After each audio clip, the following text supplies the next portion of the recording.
नमस्ते। मैं हूं राहुल और आप देख रहे हैं मेरा रुख।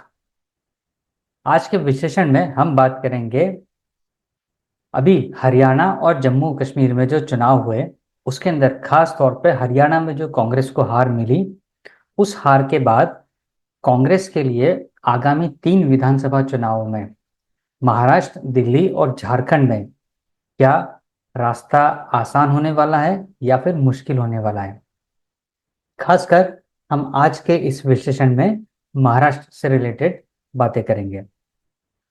कांग्रेस ने हरियाणा में अपने वोट शेयर में उल्लेखनीय सुधार किया है, लेकिन भाजपा के वोट शेयर में भी 2019 के मुकाबले 3% की बढ़ोतरी देखी गई है। महाराष्ट्र में भी भाजपा अपने वोट बेस को बनाए रखने में कामयाब रही थी, लेकिन 2024 के लोकसभा चुनाव में इसमें मामूली यानी 1.7% की गिरावट देखी गई। हालांकि वोट शेयर में बढ़ोतरी के बावजूद कांग्रेस को राज्य में भाजपा के वोट बरकरार रहने से सावधान रहना होगा। कांग्रेस और उसके रणनीतिकारों के लिए हरियाणा में जीत पक्की थी। वहीं कांग्रेस के नेता और उसके रणनीतिकार महाराष्ट्र को एक चुनौती के रूप में देख रहे थे, क्योंकि आगामी विधानसभा में उन्हें न केवल भाजपा से मुकाबला करना है बल्कि अपने सहयोगियों उद्धव ठाकरे और शरद पवार को भी साधना है। लेकिन हरियाणा विधानसभा चुनाव के चौंकाने वाले नतीजे से कांग्रेस को यह एहसास जरूर हुआ होगा कि उसे अभी भी लंबा रास्ता तय करना है, और अगर वो महाराष्ट्र में अच्छा प्रदर्शन नहीं करती है तो लोकसभा में उसका प्रदर्शन सिर्फ एक संयोग माना जाएगा। उद्धव ठाकरे की पार्टी ने पहले ही कांग्रेस के खिलाफ अपने तीखे तेवर दिखाते हुए कहा कि यह कांग्रेस के क्षेत्रीय नेतृत्व का अहंकार है, जिसकी वजह से पार्टी हरियाणा में चुनाव हारी है। कांग्रेस को हरियाणा में लगभग जीत गए चुनाव से हारने तक के सफर तक का एक बहुत बड़ा सबक लेना चाहिए। अब कुछ 5 पॉइंट्स में समझते हैं कि इन नतीजों का बाकी जो राज्यों में चुनाव होने वाले हैं उन पर क्या असर पड़ सकता है या फिर यहाँ से क्या सीख लेनी चाहिए कांग्रेस को। पहला, केवल वोट शेयर ही पर्याप्त नहीं होता। देखा जाए तो कांग्रेस ने हरियाणा में अपने वोट शेयर में सुधार किया। 2019 के मुकाबले 2024 के लोकसभा चुनाव में कांग्रेस के वोट शेयर में 18% की बढ़ोतरी हुई। विधानसभा चुनाव में भी कांग्रेस को 2019 के मुकाबले 12% बढ़ोतरी मिली, लेकिन बीजेपी के वोट शेयर में भी 2019 के मुकाबले 3% की बढ़ोतरी देखी गई। इससे पता चलता है कि कांग्रेस अभी भी बीजेपी के बेस वोटर को अपनी ओर खींचने में सक्षम नहीं हुई है। महाराष्ट्र में भी बीजेपी अपने बेस वोट को बनाए रखने में कामयाब रही, लेकिन 2024 के लोकसभा चुनाव में इसमें मामूली 1.7% की गिरावट देखी गई। महाराष्ट्र में कांग्रेस और बीजेपी एक दूसरे के खिलाफ अधिकतम सीटों पर चुनाव लड़ने जा रही है। इसलिए वोट शेयर में बढ़ोतरी के बावजूद कांग्रेस को राज्य में भाजपा के वोट बरकरार रहने से भी सावधान रहना होगा। कांग्रेस को भाजपा के गैर हिंदुत्व वोट को अपनी ओर खींचने के लिए काम करना होगा। दूसरा महत्वपूर्ण लेसन, गठबंधन सहयोगियों को साधना। लोकसभा चुनाव में जीत के बाद कांग्रेस का आक्रामक रुख उसके सहयोगी दल शिवसेना को रास नहीं आ रहा था। सीटों के बंटवारे के लिए महाविकास आघाड़ी की बैठकों में कांग्रेस अपनी आंतरिक टीमों द्वारा किए गए सर्वेक्षण से लैस होकर कई सीटों पर दावा कर रही है, जिन पर शिवसेना जो उद्धव ठाकरे गुट की है की भी नजर है।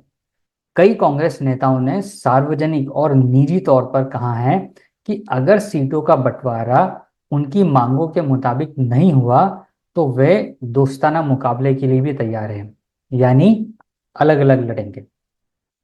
हरियाणा में आम आदमी पार्टी के साथ गठबंधन न करने से कांग्रेस को कम से कम 6 से 7 सीटों का नुकसान हुआ। आम आदमी पार्टी हरियाणा में 3 सीटों की मांग कर रही थी। इससे सबक लेते हुए कांग्रेस को महाराष्ट्र में उसका जो अलायंस है, जो शिवसेना, उद्धव ठाकरे और शरद पवार की जो एनसीपी है, उसके साथ में जो इनका अलायंस है, उसमें एक रणनीतिक तौर पर एक फिर से दोबारा विचार करने की जरूरत है और एक थोड़ा लचीलापन वहां पर दिखाना होगा। तीसरा पॉइंट कि लोकसभा की सफलता विधानसभा में जीत की गारंटी नहीं होती है। जो वोट आपको लोकसभा में मिलते हैं वही वोट आपको विधानसभा में भी मिलेंगे, ये जरूरी नहीं, इसकी गारंटी नहीं। बीजेपी के खिलाफ सत्ता विरोधी लहर और संविधान की कहानी ने हरियाणा और महाराष्ट्र में कांग्रेस को 2024 लोकसभा चुनाव में अपना प्रदर्शन सुधारने में मदद की थी। दोनों जगहों पर बीजेपी और कांग्रेस के वोट शेयर में लगभग बराबरी थी। हरियाणा में बीजेपी और कांग्रेस की सीटें बराबर थी, लेकिन महाराष्ट्र में कांग्रेस 2019 में एक सीट से 2024 में 13 सीट पर आ गई। इसमें से 11 सीट उसने बीजेपी के खिलाफ जीती, क्योंकि कांग्रेस के लोकसभा के नैरेटिव ने दलित, मुस्लिम और आदिवासियों के पारंपरिक वोट बैंक को मजबूत किया।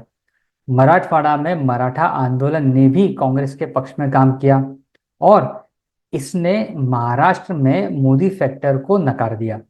हरियाणा ने साबित कर दिया कि विधानसभा चुनाव में समान परिणाम पाने के लिए लोकसभा का कथानक पर्याप्त नहीं होगा। यानी लोकसभा में जो आपको वोट मिला है वही वोट ट्रांसफर आपका विधानसभा में भी होगा, ये जरूरी नहीं।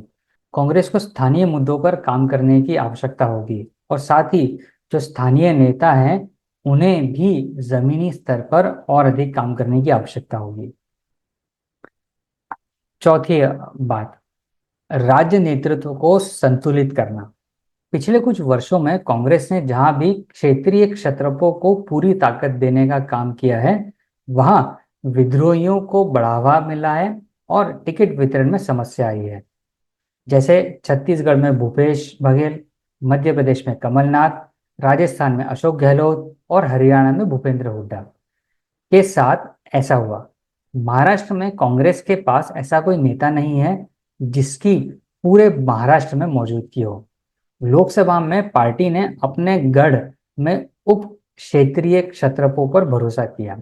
लातूर में अमित देशमुख, गढ़चिरौली और चंद्रपुर में विजय वडेट्टीवार, भंडारा में नाना पटोले, रामटेक में सुनील केदार, अमरावती में यशोमेध ठाकुर, कोल्हापुर में सतेज पाटिल और उत्तर महाराष्ट्र में बाला साहब थोराट को स्पष्ट नेतृत्व निर्देश दिए बिना कांग्रेस को रणनीति जारी करने की आवश्यकता होगी, क्योंकि इससे उन्हें अतीत में बेहतर प्रदर्शन करने में हमेशा मदद मिली है।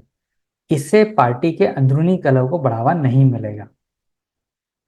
पांचवा और इंपॉर्टेंट पॉइंट, कांग्रेस को बीजेपी के ओबीसी मतदाताओं के सोशल इंजीनियरिंग पर बारीकी से नजर डालने की जरूरत होगी, क्योंकि लोकसभा में मुस्लिम, दलित, आदिवासी और मराठवाड़ा में मराठा ने पार्टी को मदद की, लेकिन विधानसभा में कांग्रेस को माली, धनगर, वंजारी, कुंभी और तेली जैसे छोटी जातीय समूह को एक साथ लाने की भाजपा की क्षमता पर नजर रखने की जरूरत होगी। हरियाणा में कांग्रेस पूरी तरीके से जाट पर निर्भर थी, जो पार्टी का पारंपरिक आधार था, क्योंकि इसने लोकसभा में पार्टी के लिए परिणाम दिए थे, लेकिन विधानसभा में यह पर्याप्त नहीं हुआ, जैसा कि परिणाम दिख रहा है।